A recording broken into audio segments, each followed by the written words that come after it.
Welcome to Bringer of Life, the River Nile.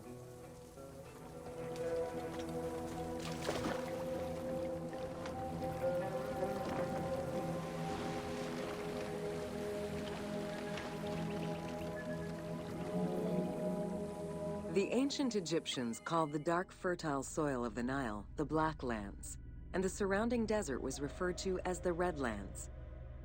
The dramatic difference of productive land opposed to barren desert had a deep influence on cultural ideology, mythology, and religion.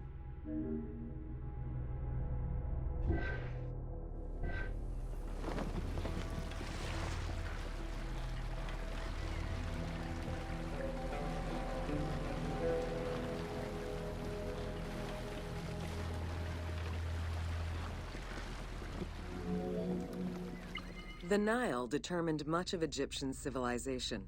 For example, the seasonal cycle of the Nile was so consistent that ancient Egyptians created their calendar around it.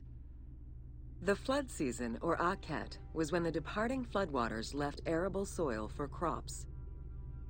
It was followed by the growing and harvesting seasons, known as Peret and Shemu. These regular seasons, along with abundant wildlife and rich soil, meant that Egypt's denizens were able to nourish themselves and ensure their country's strength in trade.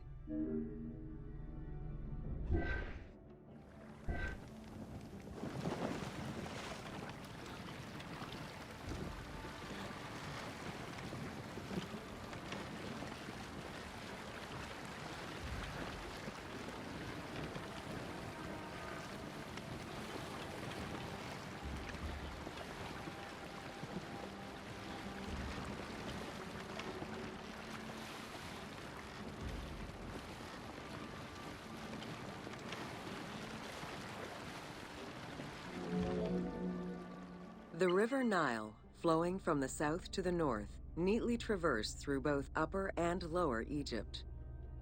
All of Egypt's major cities were built along this narrow ribbon of life. Protected by mountain ranges and deserts which acted as natural barriers to enemies, and sustained by the Nile's plants and wildlife, Egyptian civilization enjoyed economic and cultural prosperity for over 4,000 years.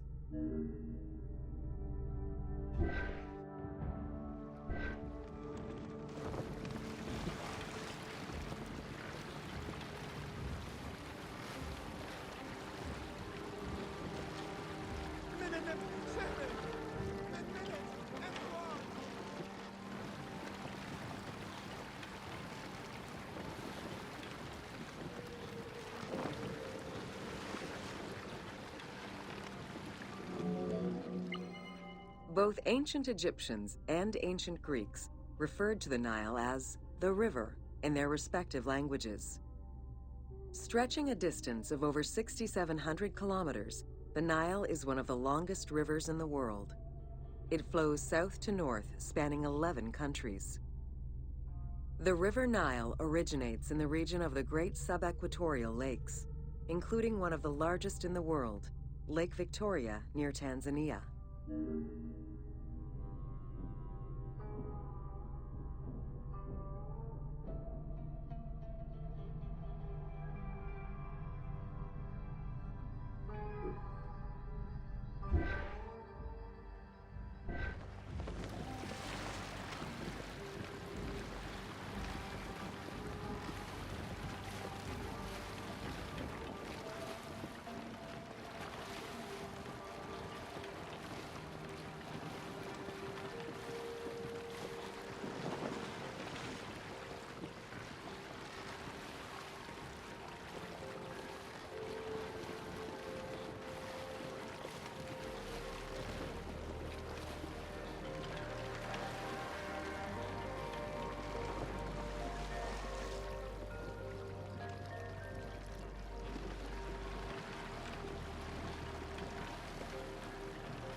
The river flows through African equatorial forests, swamps, volcanic lands, steppes, and deserts, splitting apart for a while and picking up various sediments from each region and carrying them all the way to Egypt. Its main artery, known as the White Nile, rejoins with the Blue Nile in Khartoum. This is where it weaves through rich deposits of silt and nutrients, carrying them along in its wake.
The Nile crosses 6 cataracts from the south to the north, creating natural obstacles between the various sections of the river.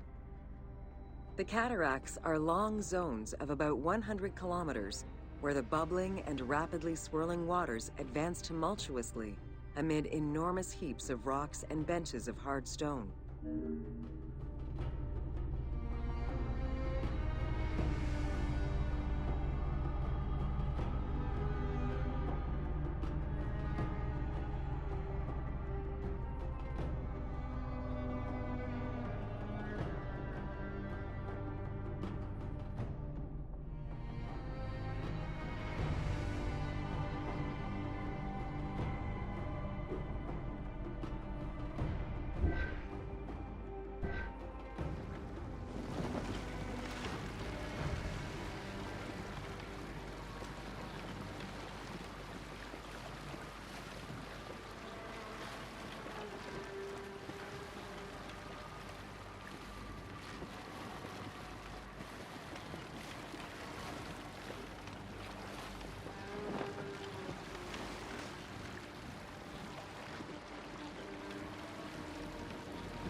It is after crossing Nubia and the First Cataract that the river officially returns to Egypt in Aswan. There are still 1,000 kilometers before it reaches Cairo and the Delta, bringing life to those living on its shores before it eventually empties into the Mediterranean Sea.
Ancient Egyptian irrigation and water use was centered around the Nile. However, they also had access to streams and rivers, as well as several large lakes. The delta, situated at the north end of the Nile, also known as Lower Egypt, is a large irrigated area where the river splits into several tributaries.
The delta had several major brackish coastal lakes, bodies of water separated from the sea by thin strips of land. A mix of deep to shallow waters, salt swamps, and sand plains, these lakes were refuge to a wealth of species, as well as water and land plants. The occasional bandit could also be found sheltering within the denser reeds, waiting for the unwary traveler.